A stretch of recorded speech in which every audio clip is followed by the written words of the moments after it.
Welcome to the Dreams Blueprint. Hi, I'm Dat. Some foods don't try to impress you. No fancy presentation, no expensive ingredients. Just something warm, made every single morning. And in Vietnam, one bowl can tell you a lot about a city. Today, we're having bun rio, A Vietnamese crab noodle soup with tomato broth, herbs and a tofu, and usually eaten for breakfast or lunch. Every shop makes it a little different. And everyone has their favourite version. This isn't the kind of dish people travel across the world for. But for locals, this is everyday comfort. Simple food that people come back to again and again. So today, let's see what makes a good bowl of crab noodle soup. Crab noodle soup is one of Vietnam's most popular noodle soups, with tomato broth, herbs, tofu, and usually eaten for breakfast or lunch. Every shop makes it a little different. And everyone has their favourite version. This isn't the kind of dish people travel across the world for. But for locals, this is everyday comfort. Simple food that people come back to again and again. So today, let's see what makes a good bowl of Vietnamese crab noodle soup. Crab noodle soup is one of Vietnam's most popular noodle soups. The broth is usually made with tomatoes, crab paste, and pork bones. That's why the flavor is slightly sweet, a little tangy, and very comforting. And every bowl usually comes with different toppings: fried tofu, tomato, herbs, sometimes pork blood cake or snail. The crab mixture is really the signature part of the dish. It may not look fancy, but making a good broth takes time. And that's why locals are very serious about their favorite Bun Ryu shop. Everyone thinks their neighbourhood version is the best. You can already tell a lot from the broth colour. Nice tomato colour, not too oily. And the smell is very comforting. Very balanced. You get the sweetness from the bones, a little acidity from the tomato, and a light seafood flavour from the crab. Yeah, very easy to drink. That's important for crab noodle soup. The broth should feel light, but still full of flavour.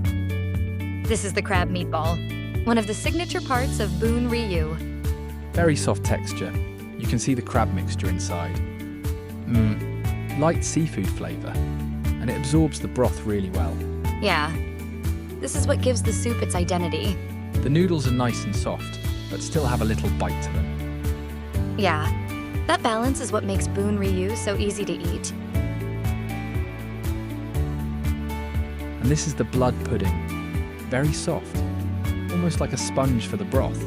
It soaks up all the flavor.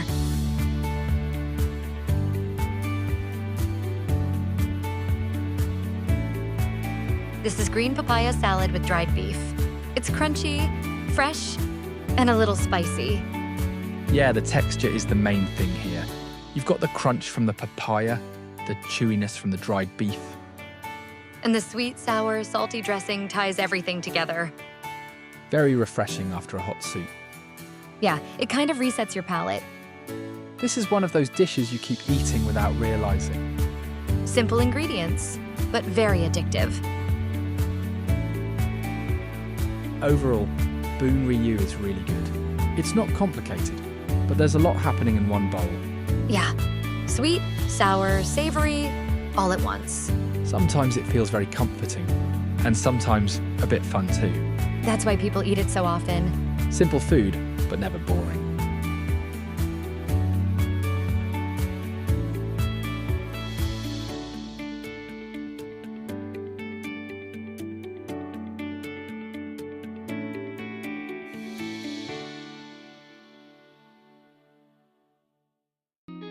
After a hot bowl of crab noodle soup, we're heading somewhere a bit more modern. And honestly, because they have air conditioning. Yeah, that's a very valid reason in Saigon. A modern Vietnamese restaurant, different vibe, same roots. Here we are, the next restaurant. This is very different from what we just had. Yeah, this is a modern Vietnamese restaurant. Same roots, but a completely different presentation. This is where traditional dishes get a more refined version. More plating, more technique, more detail. It feels more curated. Yeah, less street energy, more controlled atmosphere. But still Vietnamese flavors at the core. That's the interesting part. How far you can push tradition without losing it. Let's see how they do it. Yeah, I'm curious about this one. that have very high reviews on Google's maps. This is soft-shell crab pomelo salad. It's a very popular modern Vietnamese dish. Yeah, it looks very clean. Honestly, the pomelo salad itself is very good.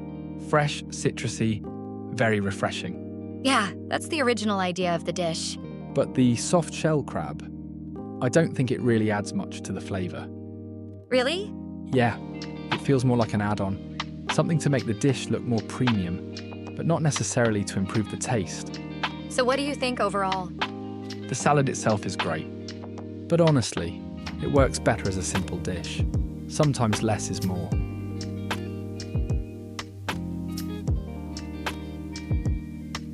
This is grilled catfish, one of the signature dishes here. It looks very nicely presented. The skin is nicely grilled, slightly smoky, caramelized glaze. Yeah, they use a sweet savory marinade. The fish is tender, not dry at all. It's very different from street-style grilling. Yeah, this one feels more controlled, less smoky intensity, but more balanced flavor. You can tell it's designed for presentation too. Yeah, plating is definitely part of the experience here. But the best way to eat this Oh, is with fresh herbs. like this? Yeah, wrap it together. This is actually the best way. The herbs bring freshness and balance the richness of the fish. That's the Vietnamese way.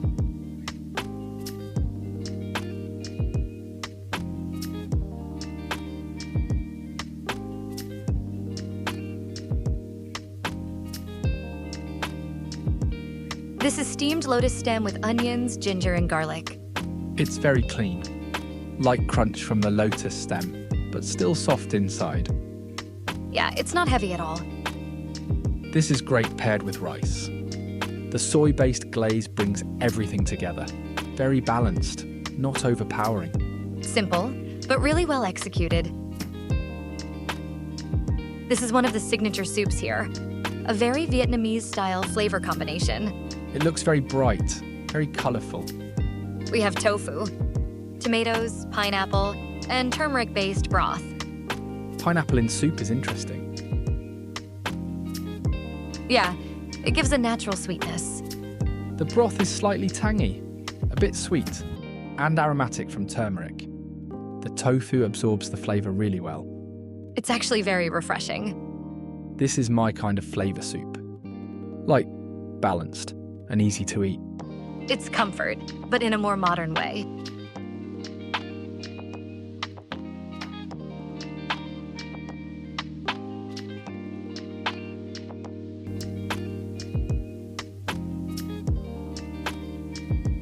So, what do you think of the restaurant?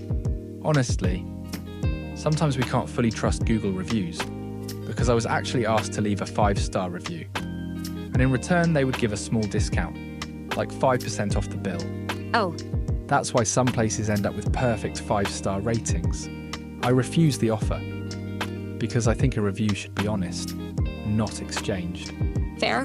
The food here had interesting ideas. Some dishes were well executed. Some felt more like concept than flavor. But it definitely makes you think. And for me, that's already worth the experience. Keep building your blueprint